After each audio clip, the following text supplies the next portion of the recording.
यहाँ पर हम देखते हैं WAG जो 9 लोगो है, WAG 9 लोगों का IOH,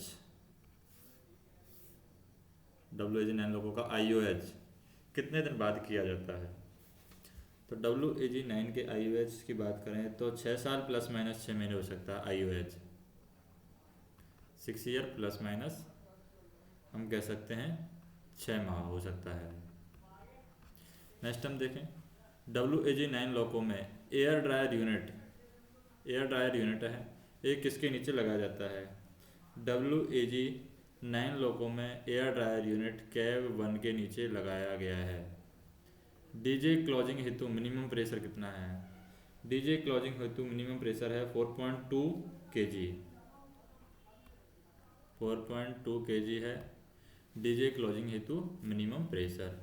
फिर है HVA ऑन करने पर क्या चीज़ एनर्जाइज होती है। जैसे ही हम HVA ऑन करते हैं तो हमारी जो रिले है Q118 एनर्जाइज होती है, Q118 एनर्जाइज होती है, Q119 एनर्जाइज होती है जैसे ही HVA ऑन करते हैं, और Q51 एनर्जाइज होती है। ये 3 रिले हमारी HVA ऑन करते ही एनर्जाइज होती हैं। Q118 रिले का पूरा नाम क्या है। Q118 रिले है, इसका पूरा नाम हम देखें तो इसका पूरा नाम है auxiliary supervising relay, auxiliary supervising relay, ये Q118 रिले का नाम है। नेक्स्ट हम देखें C118 का पूरा नाम क्या है। C118 का पूरा नाम है Arno starting phase converter, Arno starting phase converter. Next हम देखें डीजे की क्लोज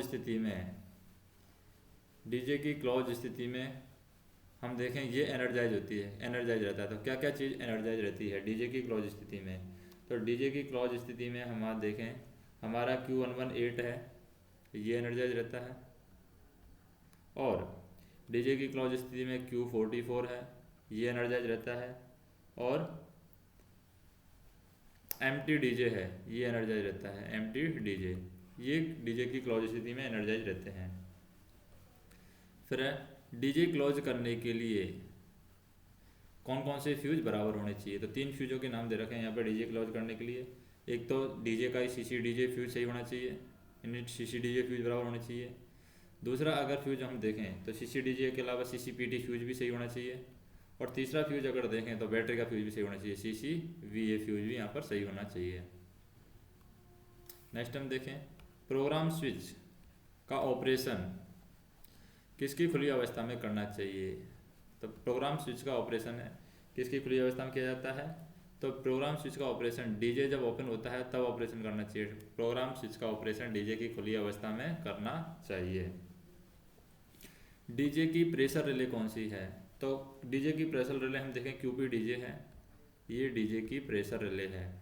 डीजे क्लोज करने के लिए GR किस पर होना चाहिए। डीजे क्लोज करने के लिए GR हमारा 0 पर होना चाहिए। डीजे रिमोटली ऑपरेटेड है, तो डीजे रिमोटली ऑपरेटेड है इसका मतलब हम कह सकते हैं DJ remotely operated high voltage circuit breaker है।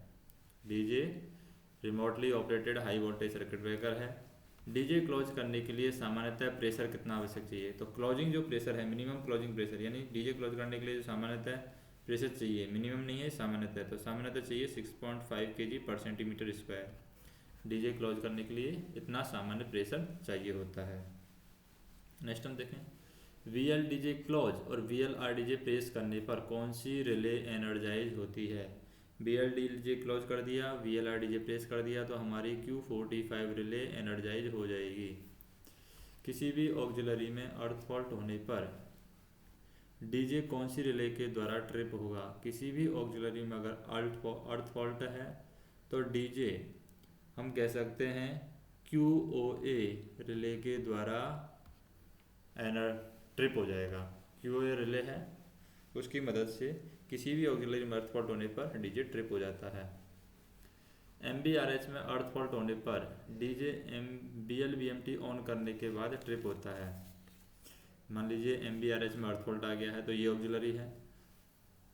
MBRH में अर्थ फॉल्ट होने पर VLVMT ऑन करने पर, तो VLVMT ऑन करने के बाद हम देखें VLVMT ऑन करने के तुरंत बाद डीजे ट्रिप हो जाता है। तो यहाँ पर क्या आएगा, तुरंत, यानी हम कह सकते हैं MBRH में अर्थ फॉल्ट होने पर डीजे BLVMT ऑन करने के तुरंत बाद ट्रिप हो जाता है।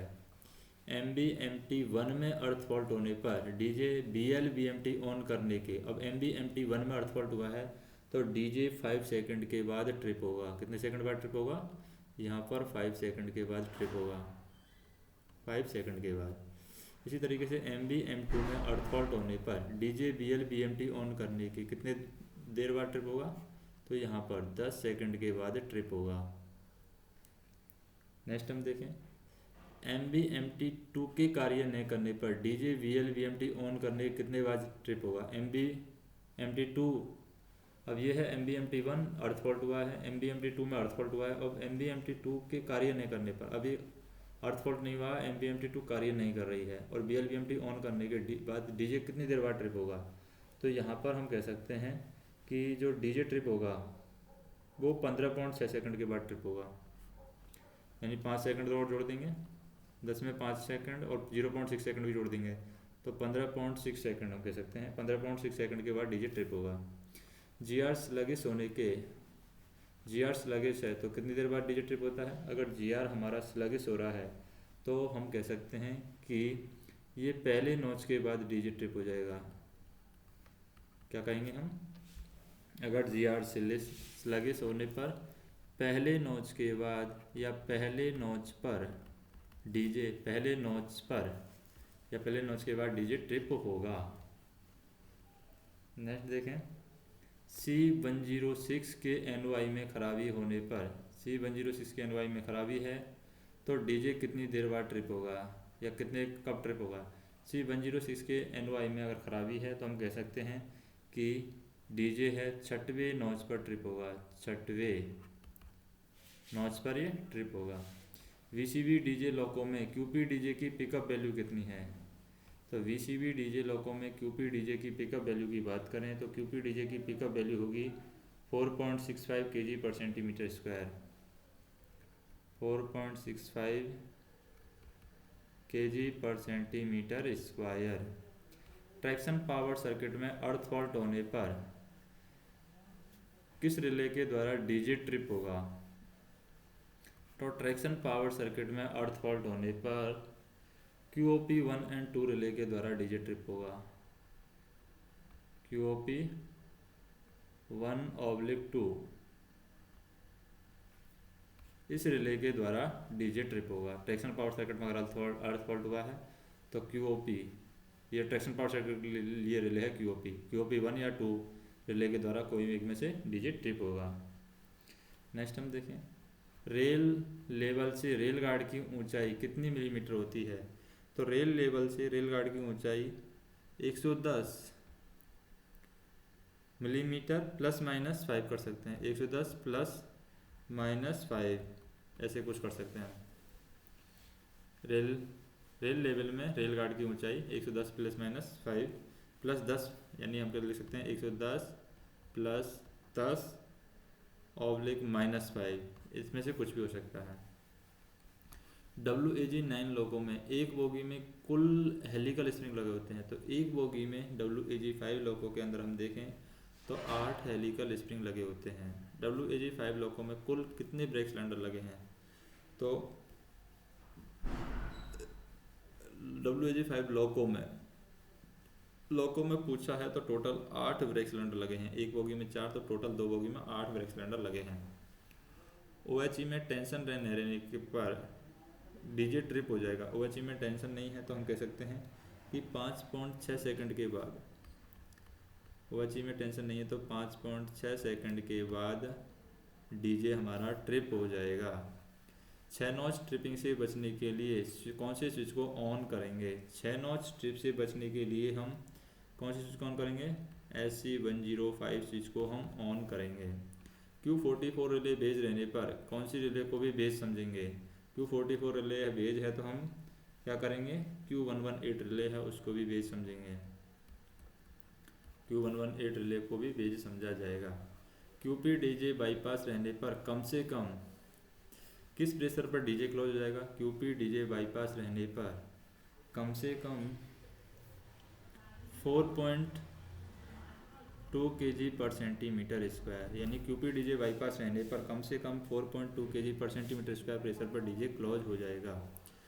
Q30 में खराबी आने पर VLR डीजे छोड़ने के कितने सेकंड बाद डीजे ट्रिप हो जाएगा? Q30 में खराबी आ गई है, VLR डीजे छोड़ने के बाद कितने सेकंड बाद डीजे ट्रिप होगा? तो यहाँ पर 0.6 सेकंड के बाद ही डीजे ट्रिप हो जाएगा अगर Q30 में खराबी आ गई है। इनपुट वोल्टेज से कम या ज़्यादा होने पर SI ट्रिप हो जाएगी। तो इनपुट वोल्टेज किससे कम और किससे ज़्यादा? तो इनपुट वोल्टेज की बात करें हम, इनपुट वोल्टेज अगर हमारा 16.5 से कम हो गया है और या फिर 31 वोल्ट से ज़्यादा हो गया है तो SI स्वयं ट्रिप हो जाएगा। SI वाले लोगों में QCVR के स्थान पर कौन सा रिले लगाया गया है?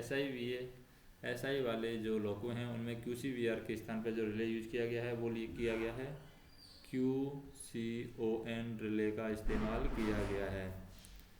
स्टैटिक कन्वर्टर वाले लोगों में किस रिले के एनर्जाइज होने पर LSCHVA की बत्ती बुझ जाती है? तो स्टैटिक कन्वर्टर वाले लोगों में QCON रिले के एनर्जाइज होने पर LSCHVA की बत्ती बुझ जाती है। स्टैटिक कन्वर्टर वाले लोगों में अर्थ फॉल्ट के लिए कौन सी रिले लगाई गई है? तो यहाँ पर अर्थ फॉल्ट के लिए जो रिले लगाई गई है वो लगाई गई है QSIT। ये QSIT रिले है, अर्थ फॉल्ट होने पर लगाई गई है स्टैटिक कन्वर्टर वाले लोगों में। नेक्स्ट हम देखें, QTD 101 के कारण MCP कितने सेकंड बाद स्टार्ट होती है?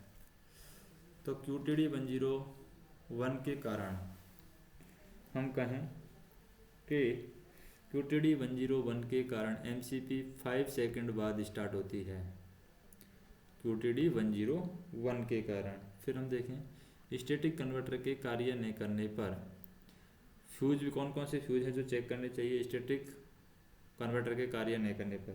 स्टैटिक कन्वर्टर के कार्य नहीं करने पर CCINV कौन कौन से फ्यूज चेक करना चाहिए? एक तो CCINV ये हमें चेक करना चाहिए और एक हमें चेक करना चाहिए CCA फ्यूज। अगर हमारा स्टैटिक कन्वर्टर नहीं चल रहा है तो ये दो फ्यूज हमें चेक करना चाहिए।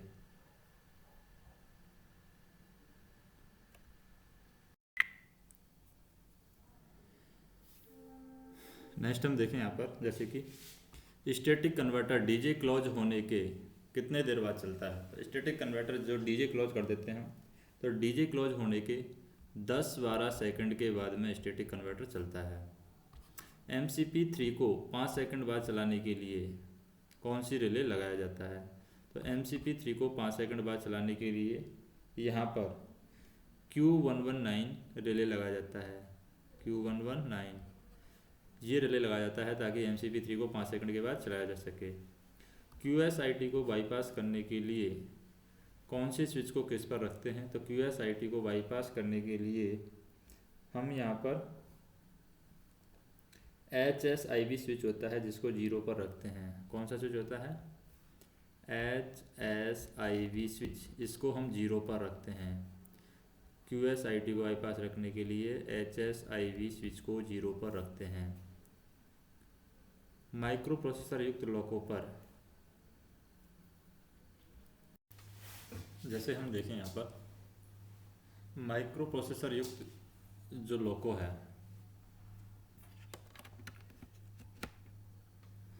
कौन सा लोको है? माइक्रो प्रोसेसर युक्त लोको है। माइक्रो प्रोसेसर युक्त लोको पर कौन कौन से फ्यूज निकाल दिया गया है? तो माइक्रो प्रोसेसर युक्त लोको में यहाँ पर CCDJ फ्यूज निकाल दिया गया है, CCDJ फ्यूज नहीं है। दूसरा CCA फ्यूज भी यहाँ पर निकाल दिया गया है और तीसरा यहाँ पर CCLSA फ्यूज भी यहाँ पर निकाल दिया गया है, CCLSA फ्यूज निकाल दिया गया है। MBMT2 काम नहीं करने पर FDCS लोको में डिस्प्ले स्क्रीन पर कौन सा मैसेज आएगा? FDCS लोको में डिस्प्ले स्क्रीन पर हम बात करें, डीजे ट्रिपिंग बाई QVMT2 आएगा, डीजे ट्रिपिंग वाई QVMT2 ये मैसेज आएगा। माइक्रो प्रोसेसर लॉको पर व्हील स्लिप के कारण ऑटो रिग्रेशन आने पर कौन से बटन को प्रेस करना चाहिए? व्हील स्लिप के कारण अगर ऑटो रिग्रेशन आ रहा है माइक्रो प्रोसेसर व्हील लॉको में तो हमें कौन सा बटन प्रेस करना चाहिए? VPQD, क्योंकि QD की वजह से यहाँ पर व्हील स्लिप आता है। तो हम कह सकते हैं कि माइक्रो प्रोसेसर लॉको पर व्हील स्लिप आने के कारण या व्हील स्लिप के कारण ऑटो रिग्रेशन आने पर VPQD बटन को प्रेस करें। फिर DC-DC कन्वर्टर का आउटपुट कैसा होता है? तो DC-DC कन्वर्टर है तो उसके आउटपुट की बात करें तो उसका आउटपुट होगा 24 वोल्ट। फिर है ट्विन बीम हेडलाइट का बल्ब। ट्विन बीम हेडलाइट का जो बल्ब होता है वो होता है 100 या फिर 90 वाट का। ट्विन बीम हेडलाइट का बल्ब 90 या 100 वाट का होता है और तथा 24 वोल्ट पर यह कार्य करता है। कंजक्शन वर्किंग के लिए किस बल्ब का प्रयोग किया जाता है? कंजक्शन वर्किंग की बात करें यहाँ पर, या कंजक्शन ब्रेकिंग है, कंजक्शन ब्रेकिंग में जो वर्किंग काम आता है तो C3W बल्ब का वहाँ पर उपयोग किया जाता है। कंजक्शन वर्किंग के लिए C3W बल्ब का उपयोग किया जाता है। WEP4 लॉको में ब्रेक सिलेंडर की संख्या कितनी होती है? तो WEP4 लॉको की बात करें इसमें ब्रेक सिलेंडरों की संख्या होती है 12। एयर ड्रायर का फ्यूज तथा स्विच की बात करें, एयर ड्रायर का फ्यूज CCAD है, ये है एयर ड्रायर का फ्यूज, एवं स्विच क्या है यहाँ पर? स्विच है HAD, ये स्विच है एयर ड्रायर का। एयर ड्रायर किस किस के बीच में लगाया जाता है? तो एयर ड्रायर की बात करें MR2 और MR3 इन दोनों के बीच में एयर ड्रायर लगाया जाता है। स्टैटिक कन्वर्टर का आउटपुट पावर कितने kVA होता है? स्टैटिक कन्वर्टर के आउटपुट पावर की बात करें तो ये 180 kVA होता है। स्टैटिक कन्वर्टर युक्त लॉको पर MBMT2 के काम न करने पर DJ LSCHBA बुझने के कितने देर बाद ट्रिप होता है?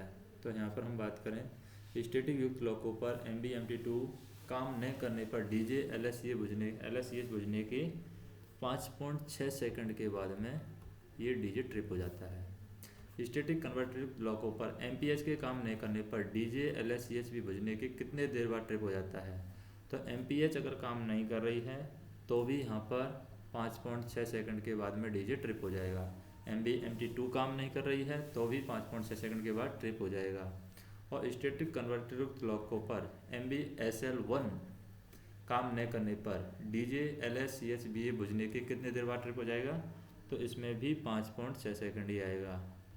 अगर हमारा MBSL1 काम नहीं कर रहा है, MPH1 काम नहीं कर रहा है या फिर MBMT2 काम नहीं कर रहा है तो हमारा DJ है 5.6 सेकंड के बाद ट्रिप हो जाएगा। स्टैटिक कन्वर्टर युक्त लॉको पर अगर MBRS के काम नहीं करने पर DJ LSCH बुझने के वापस से 5.6 सेकंड के बाद ट्रिप हो जाएगा। तो ये चारों चीज़ें हम याद रख सकते हैं, MBMT2, MPH, MBSL1, MBRH, ये चारों अगर काम नहीं कर रहे हैं तो DJ है हमारा LSCHBA बुझने के 5.6 सेकंड के बाद में ट्रिप हो जाता है। फिर हम बात करें बैटरी चार्जर का चार्जिंग रेट कितने एम्पियर होता है? बैटरी चार्जर का चार्जिंग रेट है वो 2 to 3 एम्पियर होता है। नेक्स्ट हम बात करें RHOBA कितने ओम का रेजिस्टेंस है? तो RHOBA रेजिस्टेंस की बात करें हम तो ये रेजिस्टेंस है 180 ओम का RHOBA। फिर है रेजिस्टेंस का यूनिट क्या है? रेजिस्टेंस का यूनिट होता है ओम। इंडक्टेंस का यूनिट क्या है? इंडक्टेंस का यूनिट होता है हेनरी। RLC सर्किट के कुल प्रतिरोध को कहते हैं, RLC सर्किट का जो कुल प्रतिरोध है उसे हम कहते हैं इम्पीडेंस। क्या कहते हैं? इम्पीडेंस। तो RLC सर्किट के कुल प्रतिरोध को इम्पीडेंस कहा जाता है। करंट का मात्रक क्या होता है? एम्पियर होता है करंट का मात्रक। करंट को किससे नापते हैं? करंट को एमीटर से नापते हैं, एमीटर। इलेक्ट्रिक चार्ज का यूनिट क्या होता है? इलेक्ट्रिक चार्ज के यूनिट की बात करें तो इलेक्ट्रिक चार्ज का यूनिट होता है कूलम्ब। ये इलेक्ट्रिक चार्ज का यूनिट होता है। 1 एम्पियर में कितने मिली एम्पियर होते हैं? तो 1 एम्पियर की बात करें, 1 एम्पियर में 1000 मिली एम्पियर होते हैं। EMF का पूरा नाम क्या है? तो EMF के पूरे नाम की बात करें, EMF का पूरा नाम है इलेक्ट्रोमोटिव फोर्स। ये है EMF का पूरा नाम। AC ट्रैक्शन में OHE का सामान्य वोल्टेज कितने kV होता है? AC ट्रैक्शन में OHE का सामान्य वोल्टेज होता है, वो होता है 25 kV। AC ट्रैक्शन में OHE का सामान्य वोल्टेज 25 kV होता है। गेज के संदर्भ में W, Y एंड Z का अर्थ क्या है? गेज के संदर्भ में W, Y और Z का अर्थ। गेज के संदर्भ में W, Y और Z का अर्थ। W मतलब ब्रॉड गेज, ब्रॉड गेज, और Y मतलब मीटर गेज,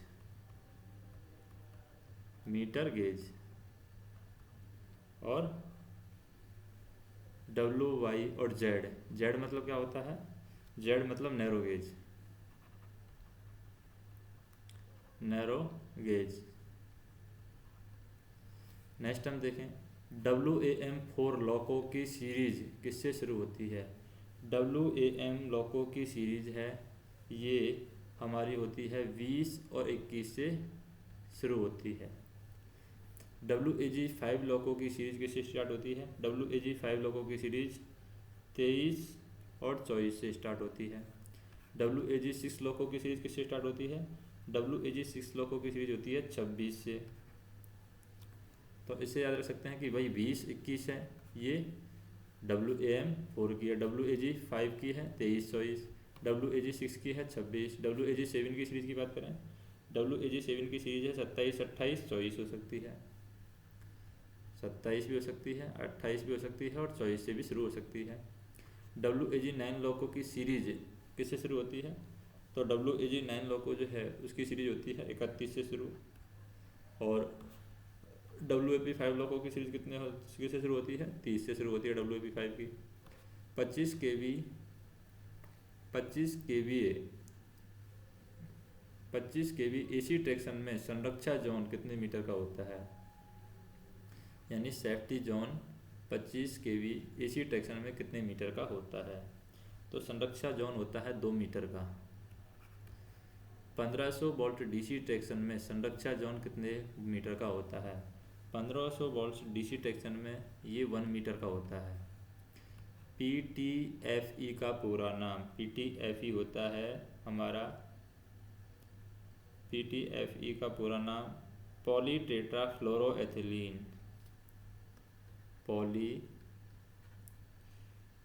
टेट्रा फ्लोरो, FLORO, फ्लोरो एथिलीन, एथिलीन।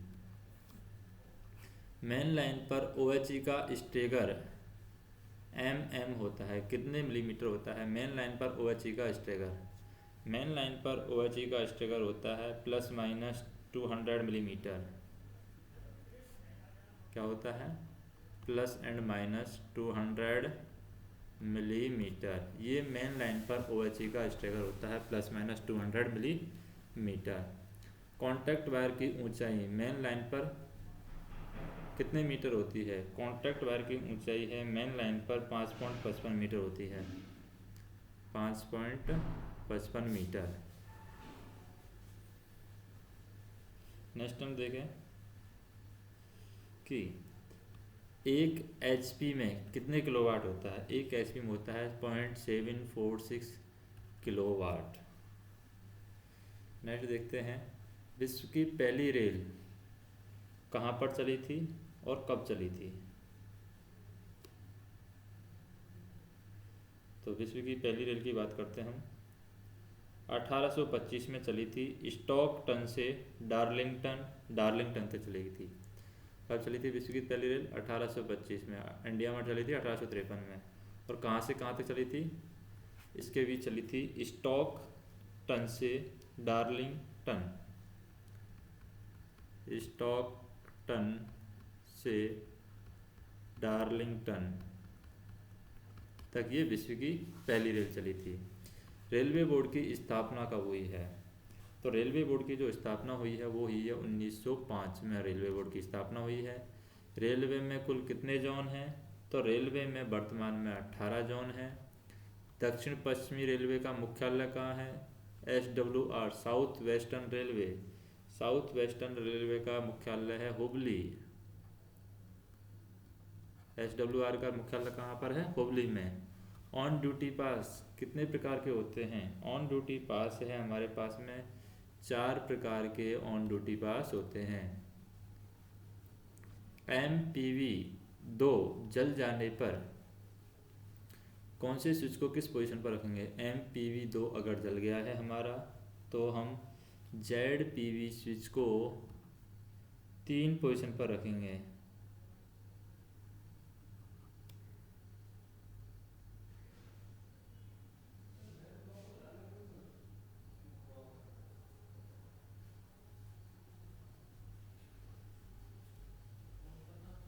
MPV स्विच को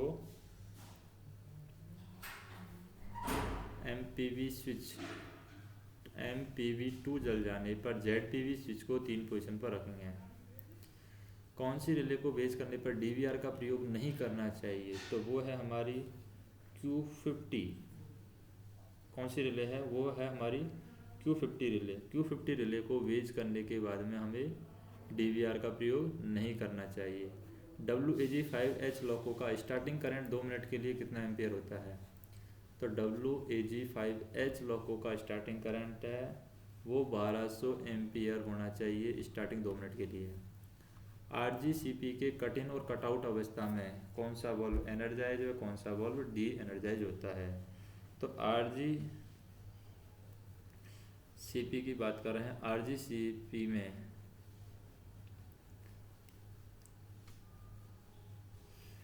RGCP के कट इन और कटआउट अवस्था में VEAD वल्व एनर्जाइज व डी एनर्जाइज होता है। VEAD वल्व भी यहाँ पर डी एनर्जाइज होता है।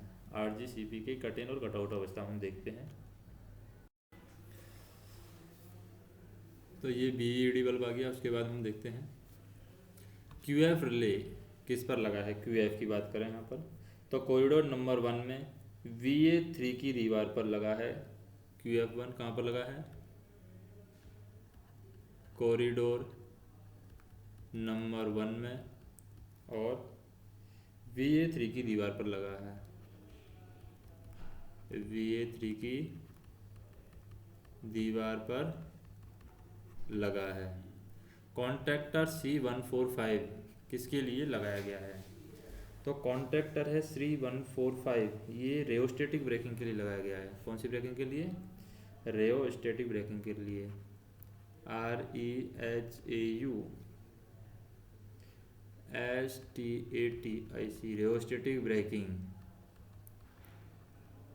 तो हम कह सकते हैं कॉन्ट्रैक्टर C145 रेओस्टेटिक ब्रेकिंग के लिए लगाया गया है।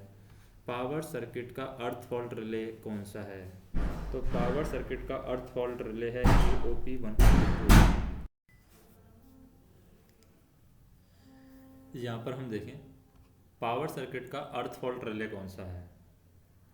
तो पावर सर्किट का जो अर्थ फॉल्ट रिले होगा वो होगा QOP। ये पावर सर्किट के लिए अर्थ फॉल्ट रिले है। और ऑक्सिलरी के लिए होता है QOA। QOA 1 और 2 लिख सकते हैं ऑक्सिलरी के लिए। पावर सर्किट के लिए QOP 1 और 2। QLM रिले किसकी सुरक्षा के लिए लगाया गया है? तो QLM रिले है ये हमारा ट्रांसफार्मर की सुरक्षा के लिए यानी मेन ट्रांसफार्मर की ओवर करंट से सुरक्षा के लिए लगाया गया है। मेन ट्रांसफार्मर की ओवर करंट से सुरक्षा के लिए ये लगाया गया है। ओवर करंट से सुरक्षा के लिए। और इसकी रेटिंग कितनी है? 325 एम्पियर पर ये ऑपरेट होता है।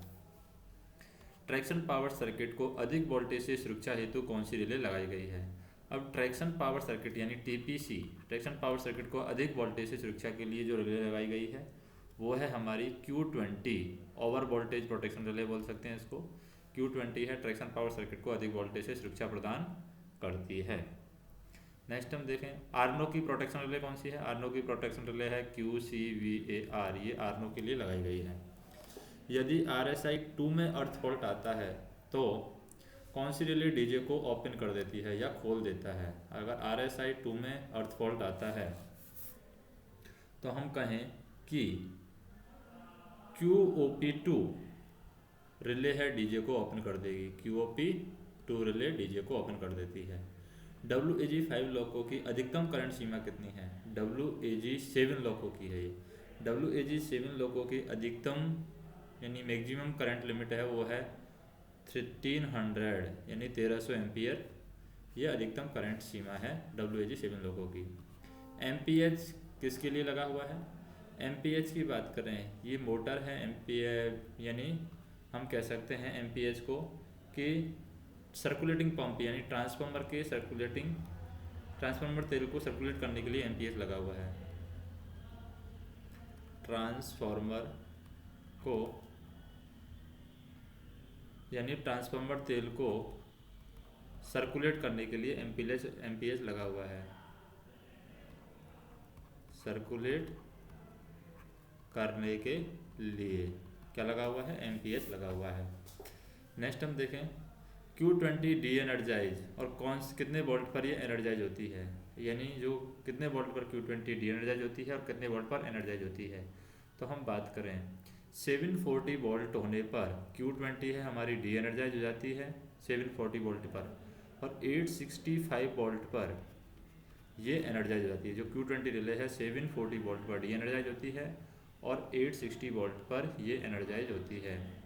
MCP सेफ्टी वाल्व की सेटिंग क्या होती है। MCP सेफ्टी वाल्व की जो सेटिंग होती है वो होती है 11.5 kg पर सेंटीमीटर स्क्वायर, ये MCP सेफ्टी वाल्व की सेटिंग होती है। नेक्स्ट हम देखें RSI यूनिट की AC रिपल्स को किसके द्वारा फिल्टर किया जाता है। RSI यूनिट की AC रिपल्स को हम फिल्टर करते हैं SL के द्वारा। तो RSI यूनिट की AC रिपल को SL के द्वारा फिल्टर किया जाता है। DVR के समय किस बल्ब के द्वारा कंजक्शन ब्रेकिंग रोका जाता है। तो DVR के समय एक बल्ब होता है हमारे पास में VEF, तो VEF बल्ब के द्वारा कंजक्शन ब्रेकिंग को रोका जाता है। QCVAR का पिकअप वोल्टेज होता है, तो QCVAR का जो पिकअप वोल्टेज होता है वो होता है 155 से 160 वोल्ट। तो QCVAR का पिकअप वोल्टेज होता है 155 टू 160 वोल्ट होता है। Q30 की ड्रॉप वैल्यू कितनी है। Q30 की जो ड्रॉप वैल्यू है वो है 260, 230 की ड्रॉप वैल्यू है। नेक्स्ट हम देखें गियर केस में प्रयोग होने वाले लुब्रिकेंट का नाम क्या है। गियर केस में प्रयोग होने वाला लुब्रिकेंट को कहते हैं सर्वोकॉट। सर्वोकॉट कहा जाता है गियर केस में जो लुब्रिकेंट उपयोग होता है। WAG 7 लॉकों में QLM की सेटिंग, तो WAG 7 लॉकों में जो QLM की सेटिंग है वो होती है 450 एम्पियर। 450 एम्पियर WAG 7 लॉकों में QLM की सेटिंग होती है ये। नेक्स्ट हम देखें हाई स्पीड लॉकों में किस प्रकार का पेंटो उपयोग किया जाता है। हाई स्पीड लॉकों में हम AM92 प्रकार का पेंटो यूज करते हैं। AM92 हाई स्पीड लॉकों में AM92 प्रकार का पेंटो उपयोग किया जाता है। WAG 7 लॉकों की मेन ट्रांसफार्मर की क्षमता, WAG 7 लॉकों के मेन ट्रांसफार्मर की क्षमता होती है 5400 kVA 5400। WAG 7 लॉकों के मेन ट्रांसफार्मर की क्षमता है 5400। ड्राई सिलिका जेल का रंग होता है, ड्राई सिलिका जेल का रंग होता है नीला। फिर है ET1 और ET2 के नाम से जाने जाते हैं। तो ET1 ET2 हैं, ये सर्ज अरेस्टर हैं हमारे, जो ET1 ET2 के नाम से जाने जाते हैं। सर्ज अरेस्टर ET1 ET2 के नाम से जाना जाता है। EVPHGR वॉल्व किस नॉच पर पिकअप होता है? EVPHGR जो वॉल्व है ये 6 नॉच पर पिकअप होता है। C105 कॉइल में अर्थ फॉल्ट होने पर कौन सा फ्यूज मेल्ट होगा? तो C105 में अगर अर्थ फॉल्ट होगा तो CCA फ्यूज हमारा मेल्ट होना चाहिए। नेक्स्ट हम देखें, नॉचेज पर डीजे ट्रिप होने पर कौन सी रिले के द्वारा ऑटो रिग्रेशन आता है? तो Q50 रिले के द्वारा ऑटो रिग्रेशन आता है अगर नॉचेज पर डीजे ट्रिप होता है तो। MP को P पे रखने पर कॉन्टैक्टर पिकअप होता है, तो MP को अगर P पर रखेंगे तो हम कहेंगे C145 ये कॉन्टैक्टर है, पिकअप होता है। आर्नो का स्टार्टिंग कॉन्टैक्टर तथा प्रोटेक्शन रिले क्या है? तो आर्नो का जो स्टार्टिंग कॉन्टैक्टर है वो है C118 आर्नो का स्टार्टिंग कॉन्टैक्टर है, और प्रोटेक्शन रिले क्या है? QCVAR आर्नो की प्रोटेक्शन रिले है। QD किस पर डी एनर्जाइज होती है और किस पर एनर्जाइज होती है? QD हमारी 130 एम्पियर पर डी एनर्जाइज होती है और 160 एम्पियर पर एनर्जाइज होती है। SL में अर्थ फॉल्ट होने पर किस रिले डीजे कौन सी रिले है डीजे को ट्रिप कर देती है? SL में अर्थ फॉल्ट होगा तो QOP रिले, कौन सी रिले? QOP रिले है, डीजे को ट्रिप कर देती है। GR का मैनुअल कंट्रोल के समय रिले बेज नहीं करना चाहिए, तो कौन सी रिले को बेज नहीं करना चाहिए? Q44 रिले है उसको बेज नहीं करना चाहिए जब भी हम GR का मैनुअल ले रहे हैं। कौन सा EM कॉन्टैक्टर है जिसको बेज करना मना है? तो उस कॉन्टैक्टर की बात करें जो जिसको बेज करना मना है वो कौन सा EM कॉन्टैक्टर है? तो वह हमारे पास में C118 कॉन्टैक्टर है जिसको वेज करना मना है। यदि HMCS को 4 पोजीशन पर रखा जाए तो कौन से लाइन कॉन्टैक्टर ओपन रहेगा? तो 4 पोजीशन पर रखेंगे तो 3 कॉन्टैक्टर L3 लाइन कॉन्टैक्टर है वो ओपन रहेगा। जिस HMCS जिस पोजीशन पर होता है उसे एक कम पर ओपन हो जाता है। फिर हम देखें, DVR के समय डीजे ट्रिप होने पर किस वाल्व के द्वारा ट्रेन ब्रेक लगते हैं? DVR के समय अगर डीजे ट्रिप होता है तो E3W वाल्व के द्वारा ट्रेन ब्रेक लगते हैं, E3W वाल्व के द्वारा। कॉन्टैक्टर से चलने वाली ऑक्सिलरी नहीं चलती तो कौन सा फ्यूज देखना चाहिए? अगर कॉन्टैक्टर से चलने वाली ऑक्सिलरी नहीं चल रही है तो हमें CCA ऑक्सिलरी का फ्यूज देखना चाहिए।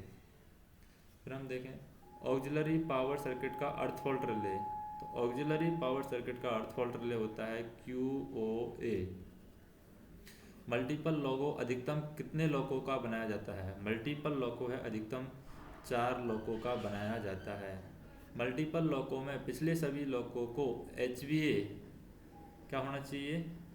मल्टीपल लोगों में पिछले सभी लोगों HVA 1 पर होना चाहिए। पिछले सभी लोगों का HVA है 0-1 यानी कि 0-1 पर होना चाहिए। नेक्स्ट हम देखें, ट्रेलिंग लोको का पेंटो नीचे करने के लिए कौन सा स्विच लगा है? ट्रेलिंग पेंटो जो पीछे वाले पेंटो होते हैं, ट्रेलिंग लोको का पेंटो नीचे करने के लिए VLSN स्विच लगा है जिससे पेंटो को नीचे किया जा सकता है। किसके पेंटो को नीचे किया जा सकता है? ट्रेलिंग लोको का पेंटो नीचे किया जा सकता है।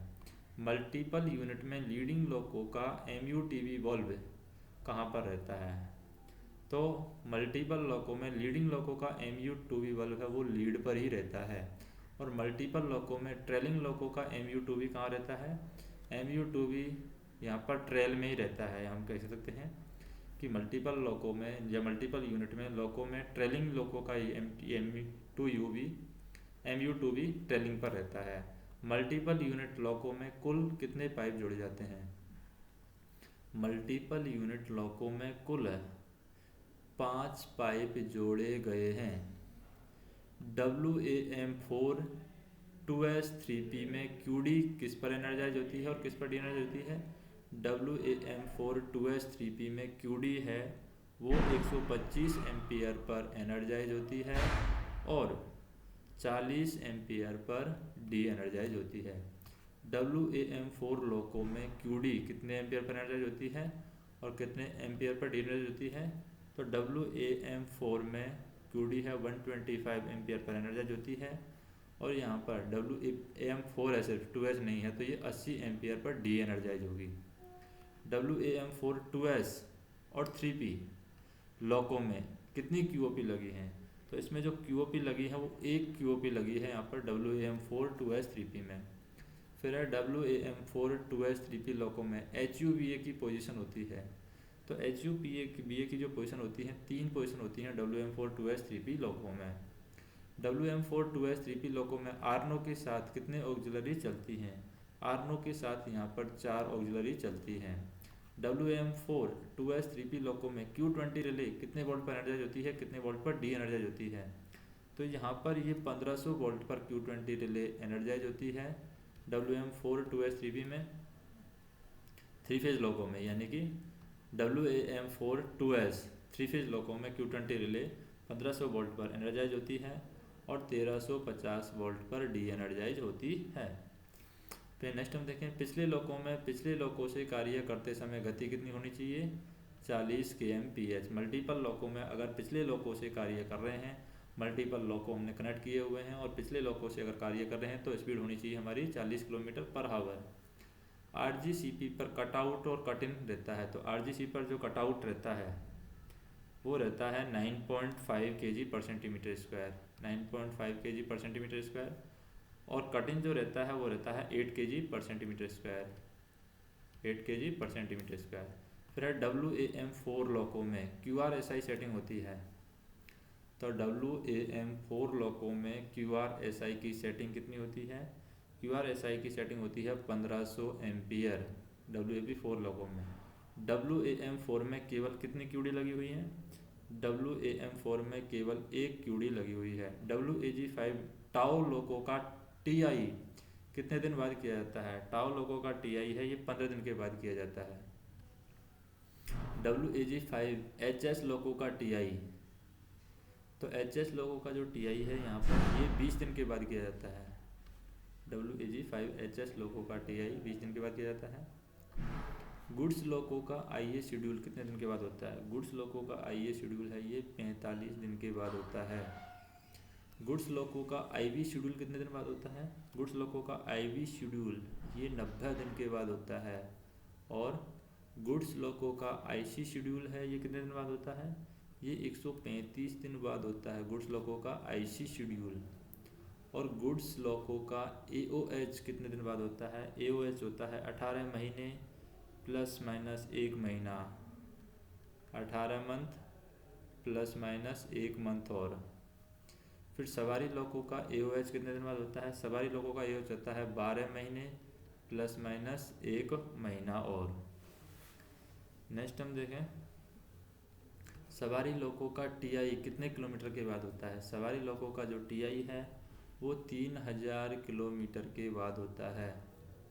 गुड्स लोगों का IOH कितने दिन बाद होता है? गुड्स लोगों का IOH है वो 4.5 वर्ष प्लस माइनस 1 मंथ बाद, 4.5 वर्ष प्लस माइनस 1 महीने बाद ये गुड्स लोगों का IOH होता है।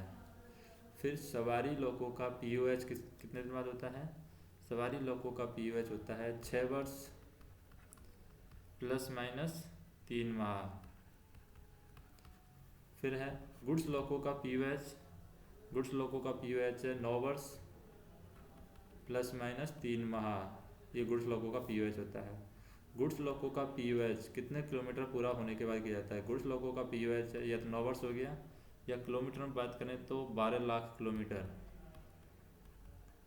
नेक्स्ट हम देखें पिछली कैब से गाड़ी कार्य करते समय गाड़ी की गति कितनी रहेगी? पिछली कैब से गाड़ी कार्य करते समय गाड़ी की गति रहेगी 40 kmph। पिछली कैब से गाड़ी कार्य करते समय LNT कॉक कैसा रहेगा? पिछली कैब से अगर गाड़ी कार्य कर रहे हैं तो LNT कॉक ओपन रहेगा।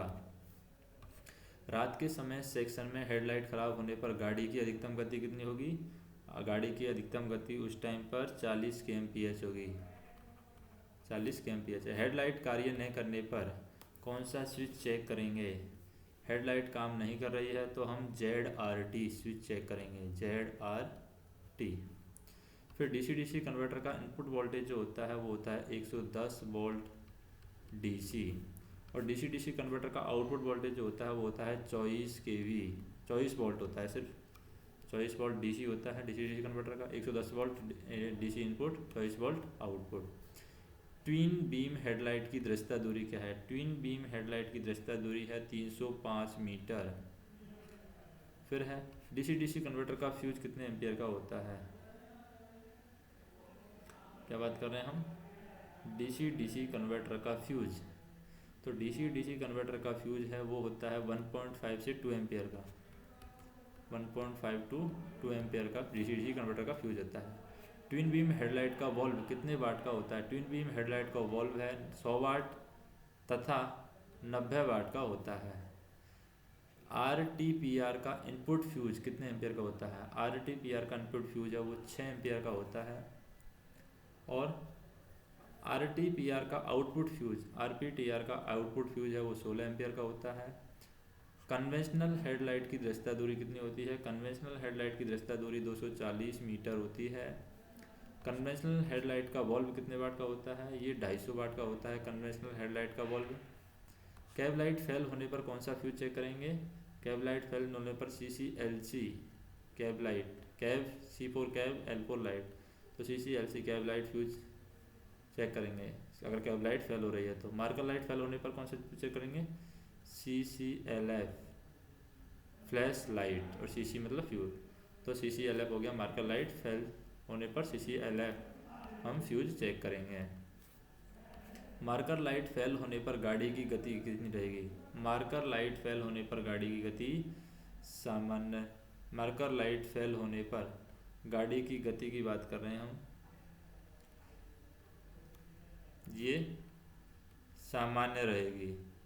तो सामान्य नहीं रहेगी, जो भी वहाँ पर गति प्रतिबंध होगा वो होनी चाहिए। यहाँ पर आंसर सामान्य गलत हो सकता है, या तो 40 kmph रहेगी या फिर वहाँ पर जो गति प्रतिबंध होगा, मार्कर लाइट फेल होगी तो मार्कर लाइट से कुछ फ़र्क नहीं पड़ रहा है, मार्कर लाइट से यहाँ पर सामान्य रहेगी गाड़ी की गति। मार्कर लाइट फेल हो गई तो कुछ फ़र्क नहीं पड़ने वाला, सामान्य रहेगी। तो ये सामान्य सही है यहाँ पर, मार्कर लाइट फेल हो गई तो गाड़ी की गति सामान्य। कैब लाइट फेल होने पर गाड़ी की गति, कैब लाइट फेल होने पर गाड़ी की गति सामान्य रहेगी क्योंकि कैब लाइट से भी कुछ फ़र्क नहीं पड़ने वाला है दिन में। तो कैब लाइट का स्विच है, कैब लाइट का स्विच क्या है? ZLC स्विच, ये कैब लाइट का स्विच है। कैब लाइट LC मतलब कैब लाइट, तो कैब लाइट Z4 स्विच, तो कैब लाइट का स्विच है ZLC। SPM फेल होने पर गाड़ी की गति, स्पीडोमीटर अगर फेल हो गया है तो गाड़ी की गति क्या होगी? स्पीडोमीटर अगर फेल हो गया है तो गाड़ी की गति 10% लेस देन होगी MPS से, 10% less than MPS, maximum permissible speed से 10% कम होगी। फिर SPM का फ्यूज तथा उसकी रेटिंग कितनी है? SPM का जो फ्यूज है वो होता है CCSPM, SPM का फ्यूज है CCSPM, और इसकी रेटिंग कितनी है? 6 एम्पियर इसकी रेटिंग है। नेक्स्ट हम देखें, हॉर्न फेल होने पर गाड़ी की अधिकतम गति कितनी रहेगी? हॉर्न फेल हो गया है तो गाड़ी की अधिकतम गति रहेगी 25 kmph। नेक्स्ट हम देखें, प्रारंभिक स्टेशन पर सीटी फेल होने पर लॉको फेल करेंगे। अगर स्टार्टिंग स्टेशन पर हमारा सीटी फेल हो जाता है तो हम लॉको फेल करते हैं। लॉको में व्हील स्पीड 50 mm से ऊपर होने पर अधिकतम गति क्या होगी? व्हील स्पीड 50 mm से ऊपर है तो अधिकतम गति होगी 20 kmph। फिर हम देखें, कोच में व्हील स्पीड 60 mm से ऊपर होने पर गाड़ी की अधिकतम गति कितनी होगी? अगर 60 mm से ऊपर है तो भी यहाँ पर 20 kmph ही स्पीड होगी।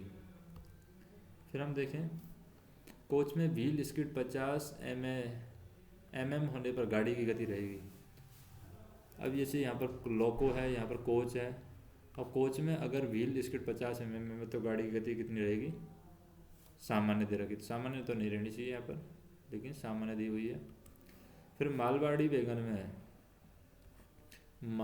वैगन में व्हील स्पीड 60 mm होने पर गाड़ी की गति कितनी रहेगी? तो यहाँ पर भी सामान्य दे रखी है, लेकिन सामान्य नहीं रहनी चाहिए। नेक्स्ट हम देखें, डेड लॉको में A15 कॉक होना चाहिए। तो डेड लॉको में A15 कॉक है वो कितने होनी चाहिए? डेड लॉको में A15 कॉक है ये बंद होना चाहिए। हम कहेंगे A15 जो कॉक है डेड लॉको में बंद होना चाहिए। डेड लॉको में MR और VC इक्वलाइजिंग पाइप जोड़े जाएँ तो MU2V किस पर रहेंगे? डेड लॉको में अगर MR और VC इक्वलाइजिंग पंप जोड़े VC इक्वलाइजिंग पाइप जोड़े जाए तो MU2V ट्रेल पर रहेंगे। किस पर रहेंगे? ट्रेल पर। तो हम कहें डेड लॉकों में MR और VC इक्वलाइजिंग पाइप जोड़े जाएं तो MU2V ट्रेल पर रहेंगे। DVR के समय ब्रेक नहीं लगने चाहिए। DVR के समय लॉकों के ब्रेक नहीं लगने चाहिए। WAG सेविंग लॉकों में 6 kg फीड पाइप किसके पास लगाया जाता है? तो WAG सेविंग लॉकों में 6 kg का जो फीड पाइप है वो व्हील नंबर 8 के पास में लगाया जाता है। यदि रिवर्सर को वांछित दिशा में घुमाने के बाद भी LSB की बत्ती नहीं बुझती है तो इसका अर्थ है कि कौन सी रिले पिकअप नहीं है। अगर रिवर्सर को वांछित दिशा में घुमाने के बाद भी अगर LSB की बत्ती नहीं जल रही है, इसका मतलब हम कह सकते हैं Q50 रिले पिकअप नहीं है। WAG5 लॉकों का अधिकतम ट्रैक्टिव एफर्ट कितना टन होता है? ये होता है 33.5 टन। WAG5 लॉकों का अधिकतम ट्रैक्टिव एफर्ट। WAP4 लॉकों के लिए अधिकतम करंट कितने एम्पियर होता है? WAP4 लॉकों के लिए अधिकतम करंट है वो होता है 1250 एम्पियर। 1250 एम्पियर। तो WAP4 लॉकों के लिए अधिकतम करंट 1250 एम्पियर होता है। नेक्स्ट हम देखें RGCP के द्वारा कंप्रेसर का ऑटोमेटिकली चलना व बंद होना नियंत्रित होता है। तो हम कहें यहाँ पर RGCP के द्वारा कंप्रेसर का ऑटोमेटिकली चलना या बंद होना नियंत्रित होता है। विद्युत लोको शेड में लोको की प्लानिंग किस सेक्शन के द्वारा की जाती है? विद्युत लोको शेड में लोको की प्लानिंग PPIO सेक्शन के द्वारा की जाती है। विद्युत लोको शेड में लोको की प्लानिंग PPIO सेक्शन के द्वारा की जाती है। पेंटोग्राफ की लोअरिंग व रेजिंग टाइम किससे बदलते हैं? पेंटोग्राफ का लोअरिंग व रेजिंग टाइम है वो थ्रॉटल वॉल्व से बदलते हैं। थ्रॉटल वॉल्व से बदलते हैं। WAG7 लॉकों की लगातार हॉर्स पावर होती है। तो WAG7 लॉकों की जो लगातार हॉर्स पावर है वो होती है 5000। फिर है Q30 रिले का ड्रॉप वैल्यू कितनी है? Q30 रिले का ड्रॉप वैल्यू है 260।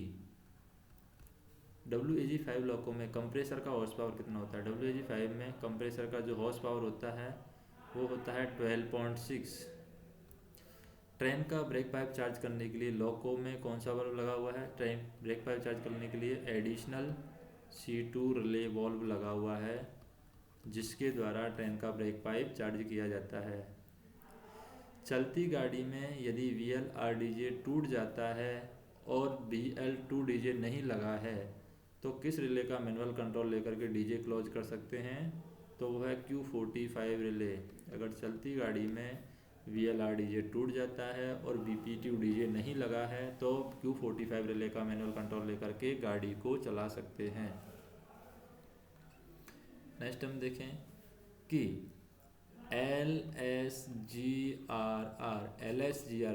LSGRR जलने का मतलब मल्टीपल लॉकों के पिछले लॉकों का GR होता है। तो पिछले लॉकों का GR 0 पर होता है। तो हम कहते हैं LSGRR जलने का मतलब मल्टीपल लॉकों के पिछले लॉकों का GR 0 होता है। नेक्स्ट हम देखें ऑटोमेटिक फ्लैशर लाइट सर्किट में P1 का पिकअप वैल्यू के GCM2 और ड्रॉप वैल्यू kgcm2 यानी kg सेंटीमीटर स्क्वायर। तो ऑटोमेटिक फ्लैशर लाइट सर्किट में P1 का पिकअप वैल्यू जो होता है वो होता है 4.6 kg पर सेंटीमीटर स्क्वायर। 4.6 kg पर सेंटीमीटर स्क्वायर। और P1 का जो ड्रॉप वैल्यू होता है ऑटोमेटिक फ्लैशर लाइट में वो होता है 4.8 kg पर सेंटीमीटर स्क्वायर। तो ड्रॉप वैल्यू होती है 4.8 kg पर सेंटीमीटर स्क्वायर और पिकअप वैल्यू होती है 4.6 kg पर सेंटीमीटर स्क्वायर।